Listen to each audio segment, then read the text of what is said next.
Hi, my name is Steven and welcome back to my channel, and today I'm going to be talking to you about Lessons Learned Part 18, Travel Mistakes to Avoid. In this series of episodes, I'm going to go through the lessons I've learned along the journey of my life, and I'll cover different aspects of my life now that I'm older, wiser, and can look back and see what I could have done differently. The goal is to provide others a guideline on how to skip over my mistakes, so that they can learn from it along the journey of their own life. As summer approaches, I find myself dreaming about traveling yet again. Typically during the warmer months, my wife and I spend a lot of time traveling to different places and exploring the world. However, because there's a new family member this year, travel has been a challenge for him. Because he's so young, we've decided to pause air travel for this year because of him. Nevertheless, we're planning a nearby car trip just for him. As I start to plan for my upcoming trip, I'm reminded about the travel mistakes that I've learned in the past. And I go through the valuable lessons that I learned to help me ease my travel journey. Starting out as a traveler can be quite challenging if you don't know what you're getting yourself into, especially visiting a different country than where you normally live.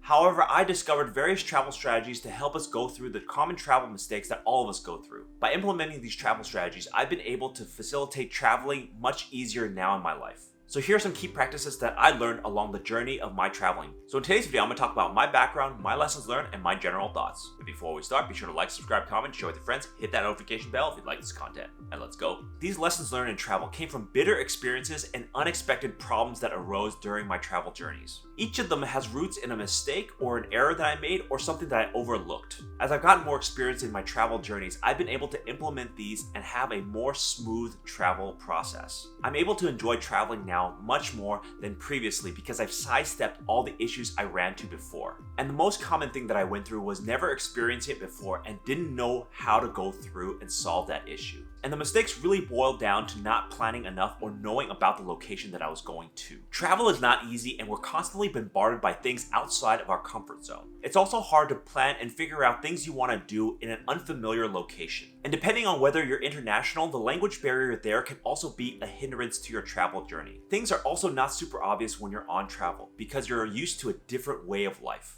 And the longer you're in that situation as a traveler, it can have a huge mental toll on you. But there are things that you can keep in mind to avoid these travel mistakes. And hopefully you'll be able to take some of these lessons and unburden yourself on the next travel adventure you go through. So here are my lessons learned. Number 1, splurge sometimes. In my previous video about traveling the world as an extreme cheapskate, money saving tips for the traveler, I talk about ways to save a lot of money during your travels. Those are some proven tips on how to save money while you're abroad and domestically traveling. Although I don't want to contradict myself, there are cases in which you should splurge for your travel needs. Because sometimes saving a buck or two while on travel just isn't worth it. Because we can trick ourselves into thinking that we can save money for little conveniences while traveling, or that you can save the money to go to something else later in life. This is certainly not the case when it comes to little conveniences on your travels. In my younger days, I didn't want to get taxis or buses. I just wanted to walk everywhere just to save money. This was a solid mistake because I got tired out easily, especially when I'm lugging my luggage around. So that once I actually got to the destination that I wanted to go through, I was thoroughly tired and I didn't want to do anything but rest. This wasted a lot of time and energy that I could spend exploring the world around me. I also did a lot of cheaper travel packages that I thought would be saving me money, but the cost saved up front was always pushed to the back end.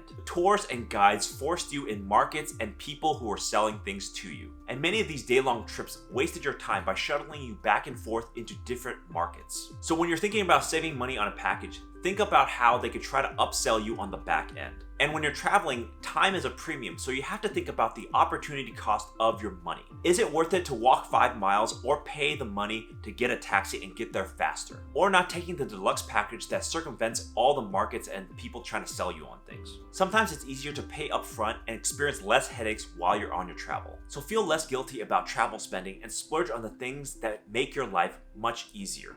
Number 2, not planning well. If there's one thing that you cannot overdo, it is planning your trips, especially international ones. The more time and planning you do, the better your trip will be. You don't want to be caught without the right paperwork or missing some crucial information about where you're going. You could be spending a lot of time getting your paperwork straight while you're traveling. This is because traveling is complex and the rules in different countries are very different from each other. And the language barrier there can often be hard to overcome, especially if you don't have your documentations in place. In my first big international trip in Japan in 2011, it did not go well. I went to Japan for 3 months and I had no idea of what I was going to be experiencing there. I brought a whole bunch of luggage, didn't speak the language, and didn't really realize what I was getting myself into when traveling. This meant that I spent the majority of my 3 months there figuring stuff out as I went along, which slowed down my travel adventures. And there were multiple times that I got lucky and asked the right questions to people that spoke English and they helped me out. Some of the issues were finding luggage that I could have lost and figuring out where to shelter in a monsoon. So when you're going to another country, plan as much as possible about where you're going and what you're going to be doing and the paperwork involved. It's easy to take the time and plan before you're actually on the trip itself. Nowadays, it's very easy to watch YouTube videos about travelers and what kind of issues that they run into. Learning from them is also much easier than reading text on a website. So plan as much as you can, especially when you're going on traveling internationally.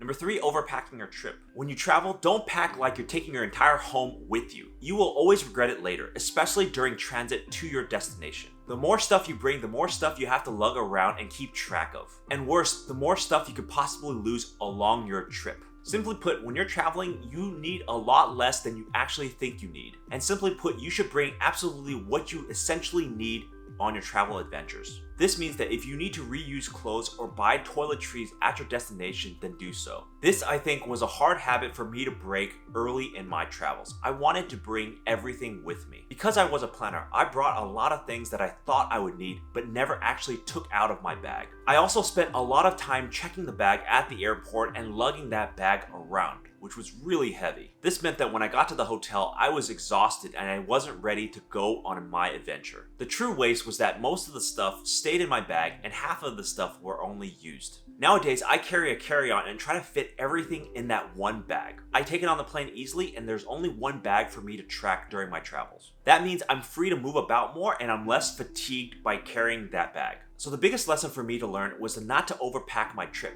You need less than what you think you need on your travels. Number 4, resting on travel. One of the things that I took away from my travel adventures is that you need to put in rest during your travels. Taking a break and catching your breath during your international travels can be a great way to keep up your stamina. Because when you're first starting out to travel, you may think that you want to jam everything into your trip, but this is a mistake. And the reason why is because you're out of your comfort zone, it is mentally taxing to go to new place after new place after new place. And it can strain you and the people that you're traveling with to that destination. A better way is to sprinkle in rest days during your travel-heavy adventure days. This rest day gives you downtime in order for you to recover, rest, and enjoy your time there. Because travel doesn't always need to be go, go, go. Sometimes you can rest and relax too. When I traveled and booked multiple things to do on every single day, I am wiped out by the second or third day, especially if there's a time change involved. People want to get the best value for their international travel, so they try to fit everything into those few days. But by putting in rest days during your vacation,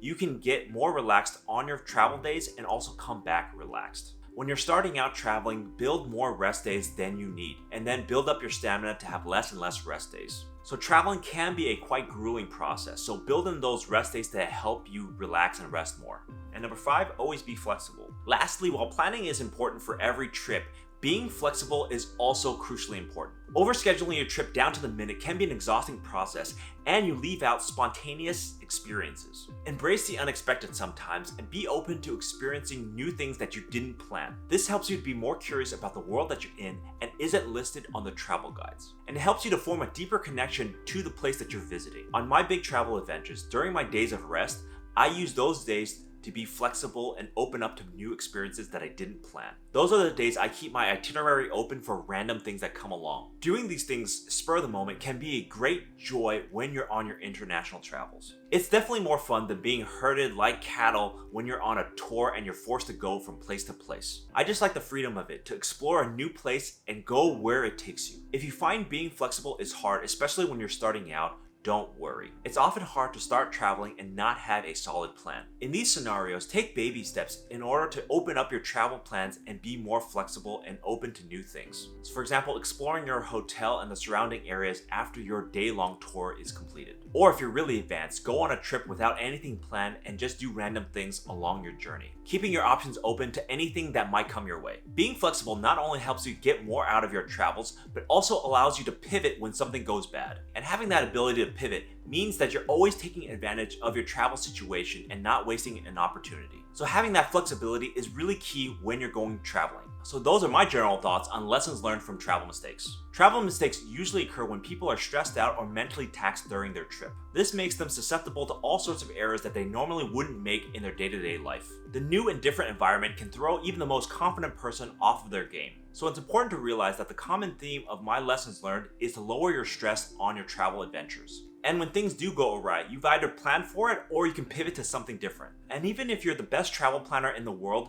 things will go awry. It's important to be flexible and just figure it out along the way. This can be wildly uncomfortable for people who are not used to things going out of their control. But when you're traveling, those kinds of experiences will happen to you. It's not a question of if, but when. So just have that in mind when you're traveling, that something's not going according to plan. So those are my lessons learned on avoiding travel mistakes. By implementing these strategies, I've been able to enhance my travel experience and crucially avoid the unnecessary pain that plagued me during my early travel adventures. These were not easy lessons learned, and it took me a long time to properly implement them. While traveling might present a lot of challenges, it has immense benefits as a result of exploring new cultures and societies. So whether you're enjoying a new country or somewhere closer to home, always keep these lessons learned in mind. So that way you can enjoy your travel adventures and not get bogged down by all the mistakes that all of us made. So take care and safe travels. So thank you for watching. Please leave me a comment down below on what was the last travel mistake you made and what was the consequence of it. And I'll see you next time.